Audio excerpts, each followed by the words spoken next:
Bayangkan ini, kamu terdampar di gurun pasir yang jauh, benar-benar terputus dari peradaban. Tidak ada makanan, tidak ada air, hanya matahari yang terik memanggangmu. Berapa lama kamu bisa bertahan? Tubuh manusia memang sangat tangguh, tapi tetap punya batas. Kekurangan nutrisi penting dan hidrasi untuk waktu yang lama bisa berakibat fatal. Dalam penelusuran ini, kita akan mempelajari bagaimana tubuh kita merespons puasa berkepanjangan, khususnya rentetan kejadian yang terjadi selama 7 hari tanpa makanan atau air. Bersiaplah untuk dibuat takjub oleh kemampuan tubuhmu untuk beradaptasi, tapi juga waspada terhadap potensi bahaya dari kekurangan tersebut. Anggap tubuhmu sebagai mesin yang kompleks, sebuah keajaiban rekayasa biologis. Seperti mesin pada umumnya, tubuh memerlukan bahan bakar untuk berfungsi. Makanan menyediakan kalori yang diubah tubuh kita menjadi energi, yang menggerakkan segalanya, mulai dari detak jantung hingga gelombang otak kita. Karbohidrat, lemak, dan protein adalah makronutrisi utama yang memasok energi vital ini. Di sisi lain, air adalah sumber kehidupan sel-sel kita, yang memfasilitasi proses biologis yang tak terhitung jumlahnya. Air mengangkut nutrisi, mengatur suhu tubuh, membuang produk limbah, dan menjaga jaringan kita tetap terhidrasi. Tanpa komponen penting ini, mesin internal kita akan berhenti. Selama beberapa jam pertama berpuasa, tubuh kita beroperasi seolah-olah tidak terjadi apa-apa. Kita mengambil dari simpanan glukosa kita yang tersedia, sejenis gula yang berasal dari karbohidrat, untuk memenuhi kebutuhan energi kita. Namun, cadangan ini terbatas, biasanya hanya bertahan selama 12 hingga 24 jam. Saat kadar glukosa menurun, tanda-tanda penurunan yang tidak kentara mulai muncul. Kelelahan muncul, konsentrasi kita melemah, dan kita mengalami sakit kepikiran. Ini adalah sinyal peringatan dini. Isyarat telestul pay perangkat berjusabab. Dengan cadangan glukosa yang menipis, tubuh kita mengubah persneling, beralih dari sumber energi utama yang biasa kita andalkan. Tubuh kita memasuki keadaan metabolisme yang dikenal sebagai ketosis, sebuah proses yang memungkinkan kita untuk bertahan hidup dalam kondisi kelaparan. Lemak, yang merupakan cadangan energi jangka panjang kita, menjadi pusat perhatian. Tubuh mulai memanfaatkan lemak yang tersimpan untuk menghasilkan energi. Hati mulai memecah asam lemak menjadi keton, yang kemudian digunakan sebagai sumber bahan bakar alternatif. Keton ini dapat memberi tenaga pada otak dan organ lainnya, menjaga fungsi tubuh tetap berjalan meskipun tanpa asupan makanan. Meskipun adaptasi metabolik ini memungkinkan kita untuk bertahan hidup tanpa makanan, proses ini tidaklah sempurna dan memiliki konsekuensi. Kelelahan meningkat seiring waktu, karena tubuh bekerja lebih keras untuk menghasilkan energi dari lemak.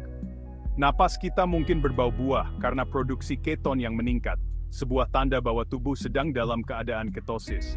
Kita mungkin juga mengalami pusing atau kepala terasa ringan, akibat perubahan dalam metabolisme tubuh.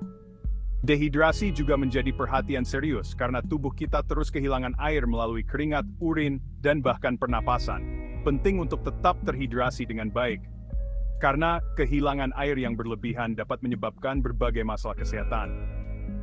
Minum air yang cukup sangat penting untuk menjaga keseimbangan cairan dalam tubuh.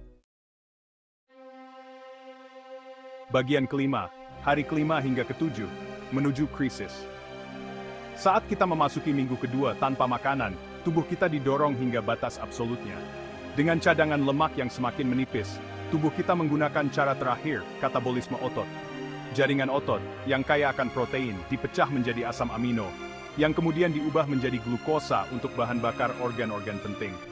Proses ini sangat merusak, yang menyebabkan pemborosan dan kelemahan otot yang signifikan. Fungsi organ mulai menurun, dan risiko komplikasi yang mengancam jiwa seperti gagal ginjal, aritmia jantung, dan ketidakseimbangan elektrolit meroket. Tanpa intervensi medis segera, kematian menjadi kemungkinan yang sangat nyata. Bagian keenam, keseimbangan yang rapuh, menjaga gaya hidup sehat. Penjelajahan ke dalam kelaparan ini menyoroti sebuah kebenaran yang besar.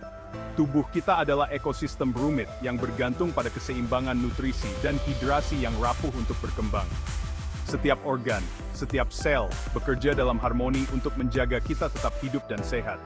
nutrisi yang kita konsumsi dan air yang kita minum adalah bahan bakar yang memungkinkan semua ini terjadi. Menghilangkan unsur-unsur penting ini untuk waktu yang lama dapat menimbulkan konsekuensi yang menghancurkan. Mendorong tubuh kita ke jurang kematian. Kekurangan nutrisi dapat menyebabkan berbagai penyakit, mulai dari kelelahan kronis hingga gangguan serius seperti diabetes dan penyakit jantung. Tubuh kita mulai merosot, dan kita kehilangan energi serta vitalitas yang kita butuhkan untuk menjalani kehidupan sehari-hari. Oleh karena itu, menjaga gaya hidup sehat bukan hanya soal estetika atau kesombongan. Ini tentang menghargai kebutuhan tubuh kita yang rumit. Aktivitas fisik seperti berolahraga, meditasi, dan yoga membantu menjaga keseimbangan mental dan fisik kita. Ini adalah cara kita merawat diri kita sendiri, memastikan bahwa kita dapat menikmati hidup dengan penuh energi dan kebahagiaan. Dengan menyehatkan diri kita dengan diet seimbang dan tetap terhidrasi dengan baik, kita memberi tubuh kita alat yang mereka butuhkan untuk berfungsi secara optimal. Makanan yang kaya akan vitamin, mineral, dan serat membantu sistem pencernaan kita bekerja dengan baik, sementara hidrasi yang cukup memastikan bahwa semua proses tubuh berjalan lancar. Ini adalah investasi dalam kesehatan kita, yang akan membayar dividen dalam bentuk umur panjang dan kualitas hidup yang lebih baik. Bagian ketujuh, pentingnya hidrasi. Air sering diabaikan, padahal air adalah sumber kehidupan. Setiap sel, jaringan, dan organ di tubuh kita bergantung pada air untuk berfungsi dengan baik.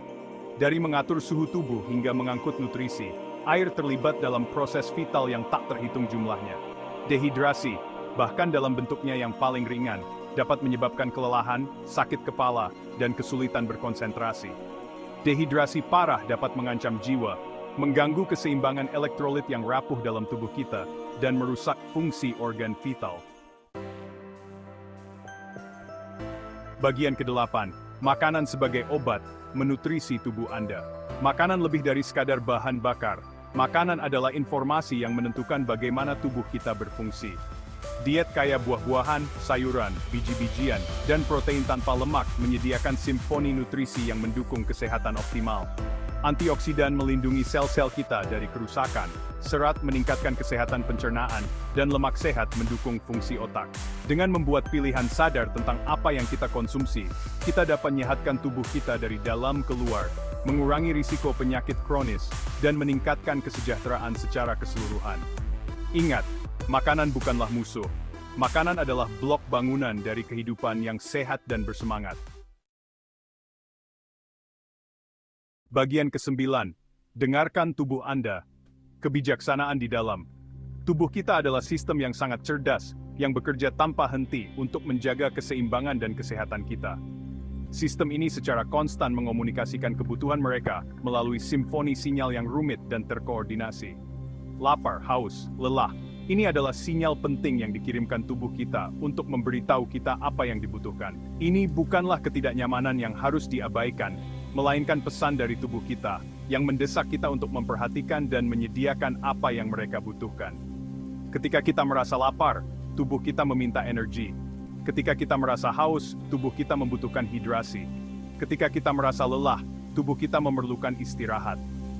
Dengan menumbuhkan pendekatan yang penuh perhatian untuk makan dan minum, kita dapat belajar menguraikan sinyal-sinyal ini dan menanggapinya dengan tepat. Makanlah saat Anda lapar, berhentilah saat Anda kenyang, dan pilihlah makanan yang menyehatkan tubuh dan pikiran Anda. Pilihan makanan yang kita buat setiap hari memiliki dampak besar pada kesehatan kita secara keseluruhan.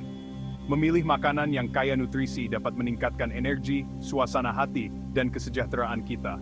Ingat, kesehatan adalah sebuah perjalanan, bukan tujuan. Ini adalah proses berkelanjutan yang membutuhkan perhatian dan dedikasi. Setiap langkah yang kita ambil untuk menyehatkan tubuh kita adalah langkah menuju kehidupan yang lebih sehat dan lebih memuaskan.